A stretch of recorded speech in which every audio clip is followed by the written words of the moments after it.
What is going on, people? Ryan Williams AC here with your match preview. It's Arsenal taking on Brentford. Now, if you're new to the channel, please make sure you like, share and subscribe.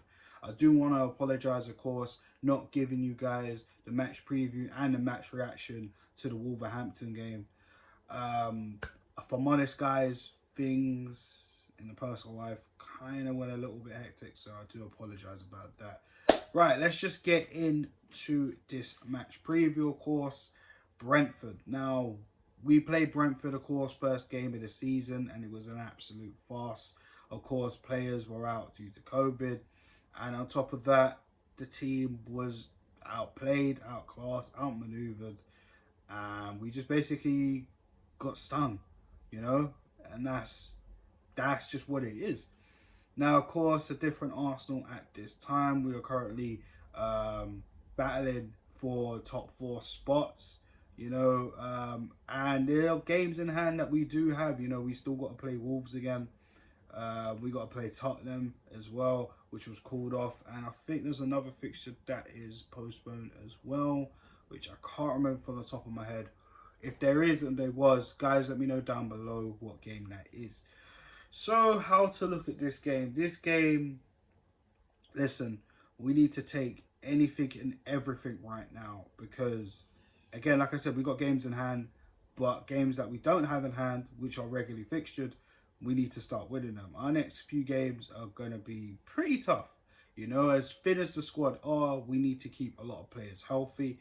Now, of course, due to Gabriel Martinelli getting sent off against Wolves in the last fixture, of course, the question is who is going to replace him on that left-hand side. So for me, let's just get into the starting 11. Me personally, I'm not really going to make any drastic changes other than the Martinelli, of course, situation that will be covered, of course. For me, you keep everything the same in terms of the back line, Ramsdale in goal. But actually, just thinking about it right now, I did read a report that Tomiyasu has been training and could be in contention to start this game. Now, do we risk it? You know, because the last time we played Tomiyasu, he wasn't 100% fit. He was rushed back. And you can tell the guy still needed to rest. And he did get an injury after that game. So the question is, do we risk Tomiyasu? Personally, I think we should give him a go, see how he's doing. And if he could continue on, then, you know, playing for the rest of the night, you know, because, again, these games are so important and you want to have the best players playing. Now, of course, you know, we could use Cedric Suarez there, you know, or we could even put Ben White there. We've seen Ben White play right back a few times and, you know, use Gabriel and Holding as centre-back partnerships. But for me, if Tomiyasu's 100% fit and he can get fit by the Brentford game, then go for it. Go for it. So Tomiyasu there, back line, like I said, best back line, and Ben White, Gabriel and Kieran Tierney. That is that for me. The midfield, I don't really think there's anything you could question. Partey, Xhaka, you know, as much as I'm not Xhaka's biggest fan, and Partey has been all right or not. Sometimes he is a bit inconsistent, but to be honest with you guys, this is the best that we got. So it is what it is. The three in front. Now this is where it gets important, of course. I'll talk about Martinelli's position in a second. I don't really expect any changes. Saka, Odegaard. Now, on that left-hand side, what do you do? Do you bring back Nicolas Pepe, who, let's face it, we haven't seen Nicolas Pepe start a game in quite some time, if we're going to be totally honest. And not sure if he's in Mikel Arteta's good books, but he's still at the club. And, of course, there were rumours and speculation around the January window how Arsenal were looking to maybe get him on, give him out on loan, but apparently they didn't do that because they realised the squad would be too thin. Because, you know, you got the likes of Ainsley Maitland-Niles, or Reece Nelson out on loan. which, you know, and Aubameyang, who's off now at Barcelona, which means, you know, it's as thin as it is. But also, we got the alternative in terms of Emil Smith-Rowe, who, me personally, I have no issue with him being out on the wide. He's very dynamic. He's a very good dribbler. And let's face it, he is our top goal scorer in the Premier League right now, which says a lot about the striking situation. So, for me, I play Smith-Rowe. Some people might want Pepe because of his pace and his unpredictability. But I feel Smith-Rowe definitely earns a shot, if you ask me, and that's no disrespect to Pepe at all. I feel with Pepe, I feel like maybe just use him as an impact sub for the time being, and then we'll see what happens. You know, if there's any more injuries, touch wood, there isn't throughout the season, because there's no cup games. All we got is the league. You know what I mean? So there's that. We'll see what happens with Pepe during the summer. So for me, just for this game, I think we need Smith-Rowe, Ødegaard, and Saka.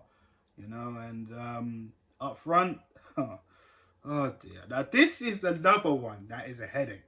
Because, let's face it, Alexander Lacazette has not been great. I think he's got about, 3 goals in the Premier League this season?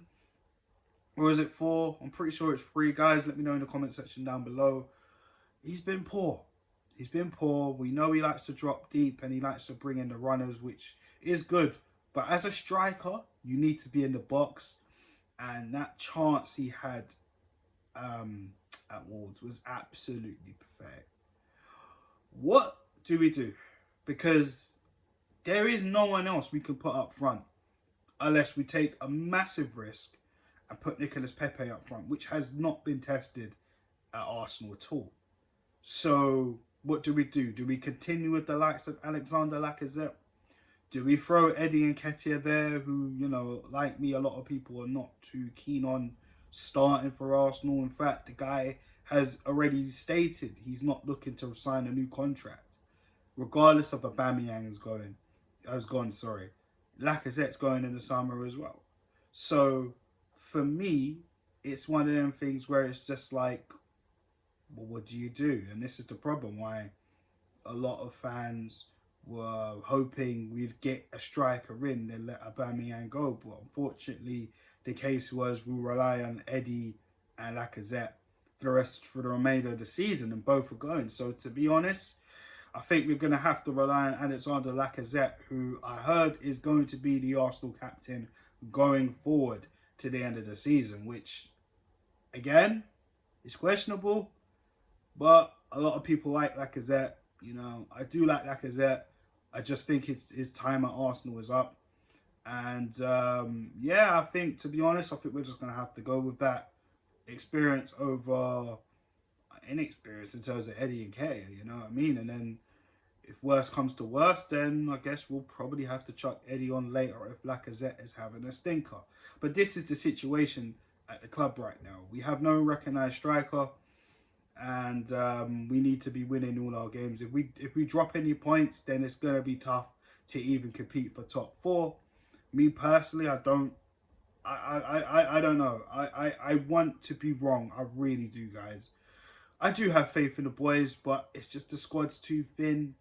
And, you know, I'm not sure. But, hey, listen, let's stay positive and hope we can beat Brentford and give them some humble pie after that ridiculous defeat that we suffered at the beginning of the season. But yeah, guys, I'm out of here. My prediction scoreline, I'm going to go with a 2-1 victory to Arsenal. Hopefully, we can get some goals from the midfield because, listen, I don't see Lacazette scoring any goals, but I could be wrong and I hope I'm wrong, all right? And we need to take advantage of Brentford. They haven't exactly been looking bright lately, but it is what it is. So, yeah, we need to just stay focused and just try and get the victory. But, guys, thanks for checking out this video. I will be back for the match reaction, so stay tuned for that on the channel. Please like, share, and subscribe. Let me know your thoughts in the comment section below. What is your predicted 11 and your scoreline? So, thanks again for watching, and take it easy.